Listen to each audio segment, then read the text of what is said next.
こんばんは。マインドスポーツオリンピアドグランプリ2022ニムとラウンド2を解説します。現在勝ち点8の1位タイです。最初のターン以外はノーカットで解説します。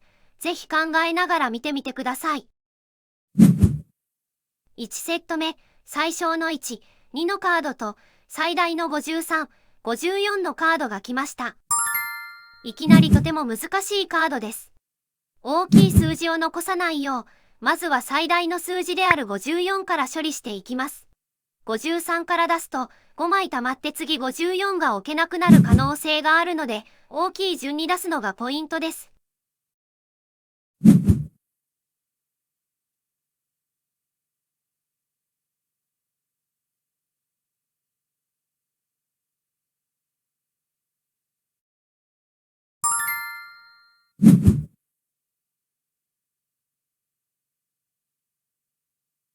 44が出たので53を出すのは勇気がいりますが、後で残すよりは良いと考え、出すことにしました。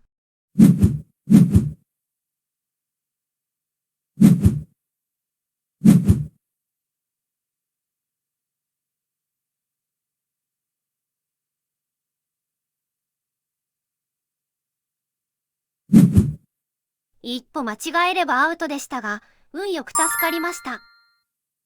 これで大きな数字の処理は完了です。次は小さい数字の処理を考えます。ワニは25と29があり、カードが溜まっていくとしたら29の右です。4が5の左に置ければ、次も安全に4の左に1か2が置けると計算しました。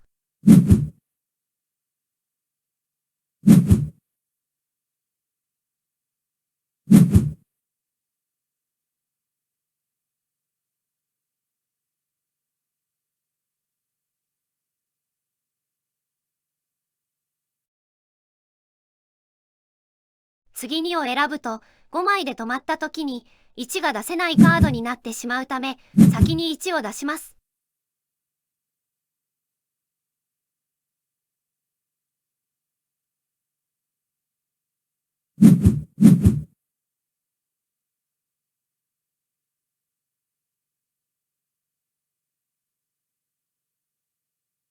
読みは当たりましたが、結局3の列が5枚なので、2は出せません。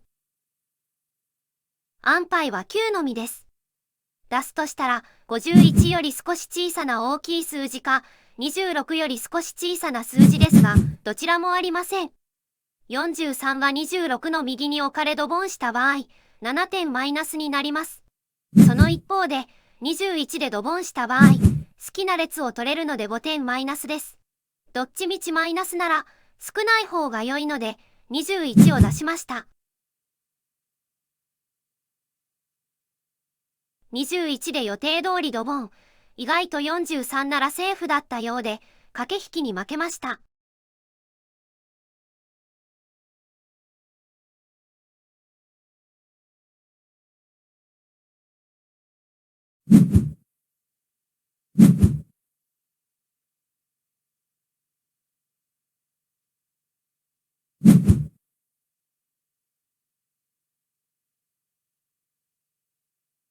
12は21か37の左に置けそうなので、良さそうです。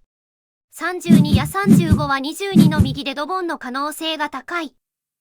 43は39の右にギリギリ置けそうかな、というところです。どちらかというと、大きな数字を処理したかったので、43を選びました。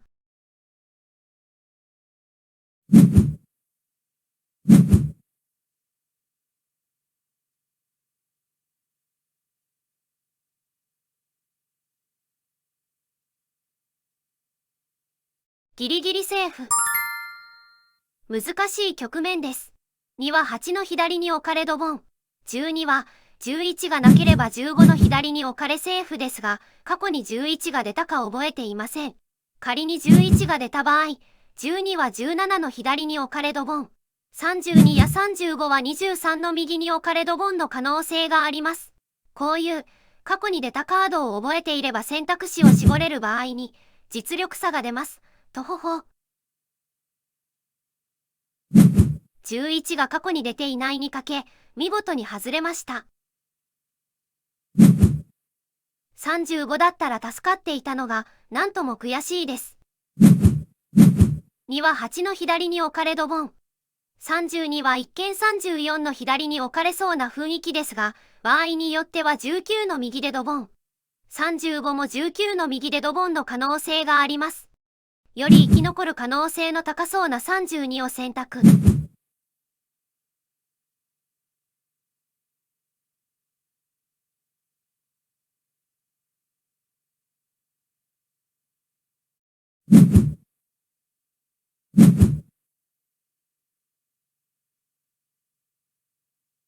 セーフでした。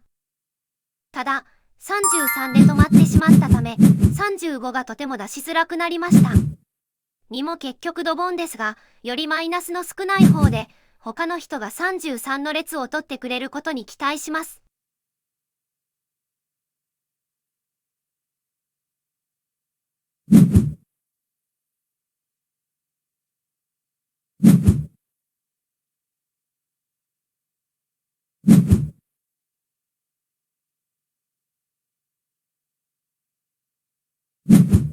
ダメでした。どちらもドボンで、厳しい状況です。もっと先を読んで35から出すなどすればよかったです。反省。1セット目が終わり、38点の4位です。厳しいですが、ここから巻き返しを狙っていきます。2セット目、低い数字のオンパレードです。ラウンド2はカード運がない。とにかく小さな数字を処理していきます。まずは7から様子を見ます。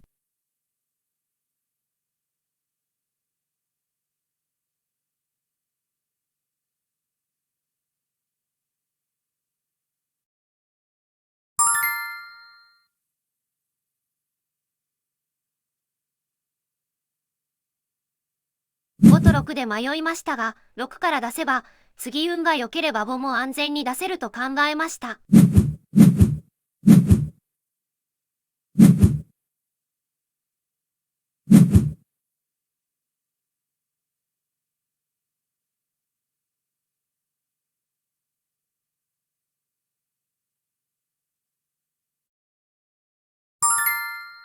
次5を出して6の隣に置かれると、1が出せなくなるので、先に1を出します。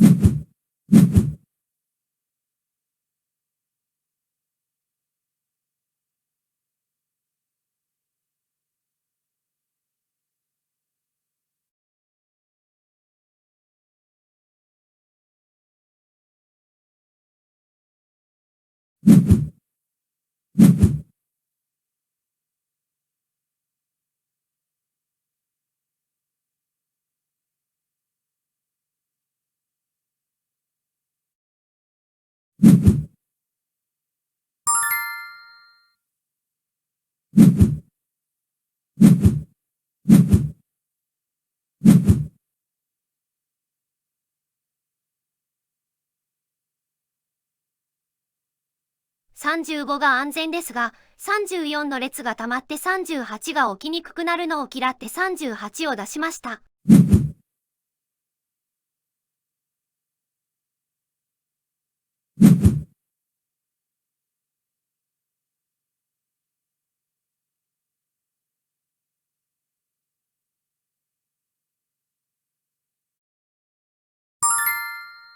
安牌は2のみです。5、13、14は34の左に置かれドボンの可能性あり。20や30は15の右や34の左でドボンの可能性あり。35は15の右や41の左でドボンの可能性あり。どれも助かる可能性が低そうです。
14を選択しましたがドボン。このターンはどれを選んでもドボンでした。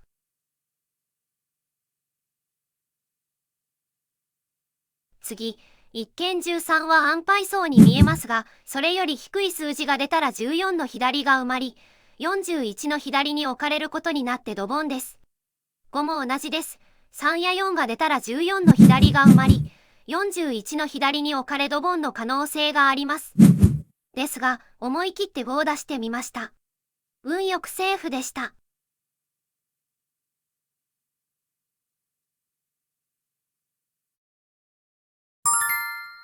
次とても難しいです。安牌はありません。13や20は41の左に置かれるか、行き場を失ってドボンの可能性あり。30や35は22の右に置かれドボンの可能性あり。22の列はドボンだと10点を失っていたいので、20にかけることにしました。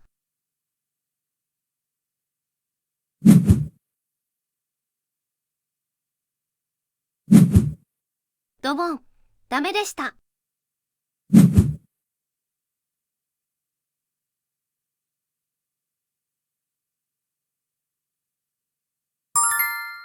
13、30、35ともに39の左に置かれる可能性があり、怖いです。30はまだ20の右に置かれる確率が高そうなので、選びました。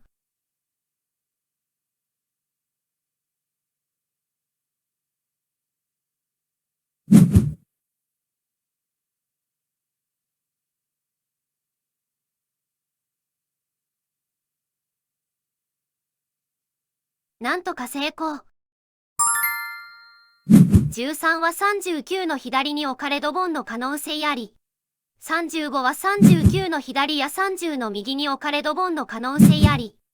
どちらもマイナスが大きく、痛いです。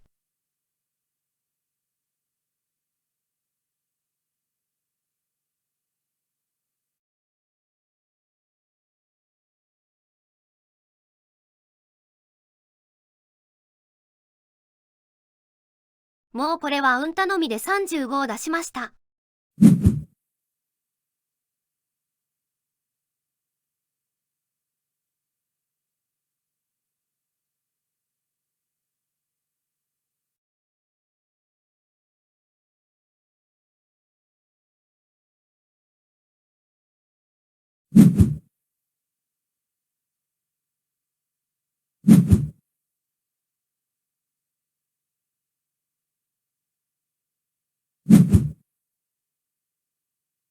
なんと成功、ついています。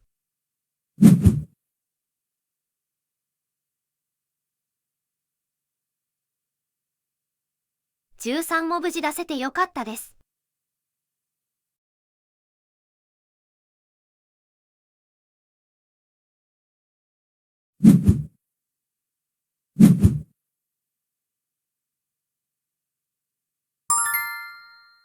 2セット目が終わり、27点の4位です。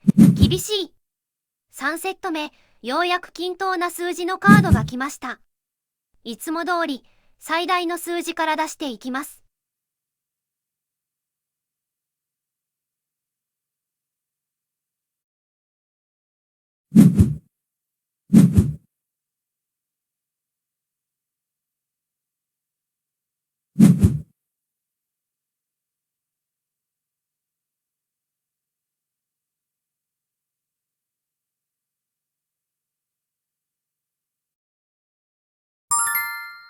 続いて44です。38で右が3つ空いているので、大丈夫そうです。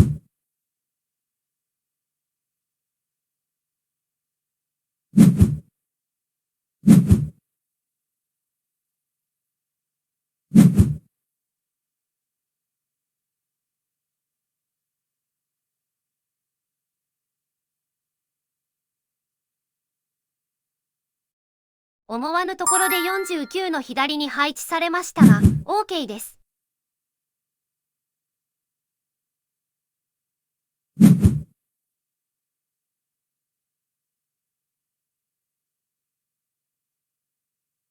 次、43は44の左に置かれて42が出しづらくなるのを避けるため、42を選びました。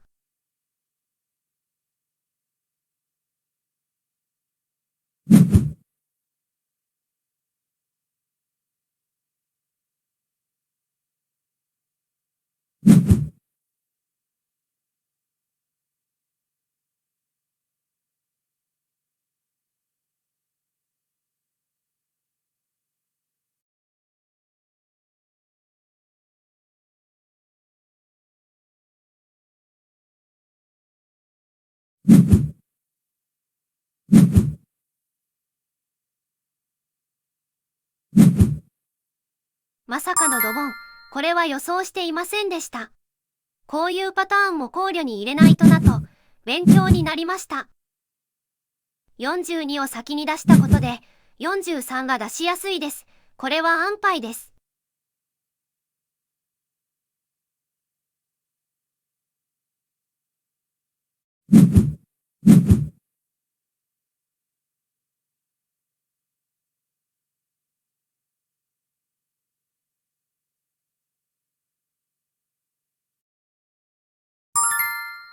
5は10の左に置かれドボン。12は13か42の左に置かれれば助かる。24、31、36、37は22の右に置かれドボン。一番助かる可能性の高そうな12を選びました。セーフ。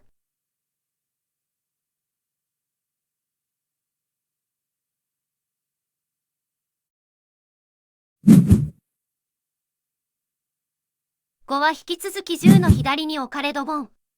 24、31、36、37は22の右に置かれドボン。どっちもおそらくドボンですが、37の方にかけました。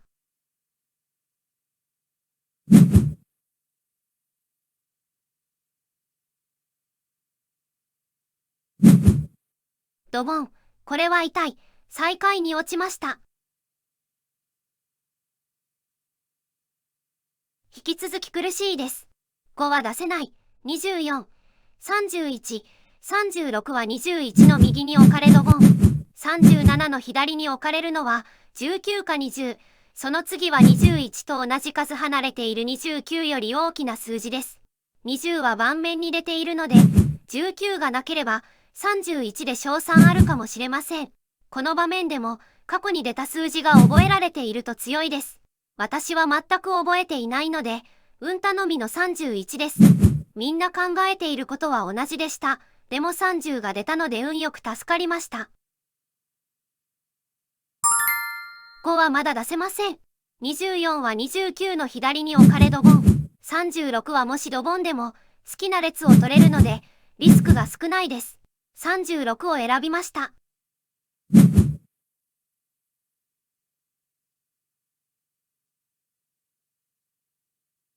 セーフ。5は置けないままです。24も30の左に置かれるとまずいです。でも選ぶしかないので、28の左に置かれることを祈って24を選びました。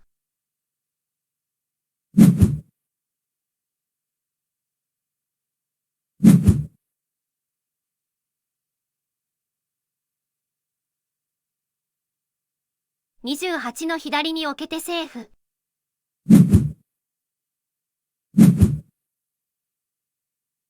5を安全に置くことができました。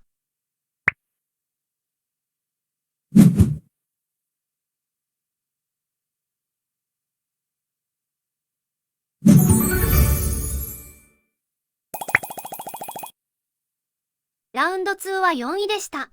カード運に恵まれなかったラウンドですが、もう少しやりようはあったと思います。カードの記憶やドボンの可能性の考慮を今後もう少し突き詰めていきたいです。ラウンド2が終わり、勝ち点10、順位を大きく落としました。ラウンド3以降も頑張っていきます。ここまでご視聴ありがとうございました。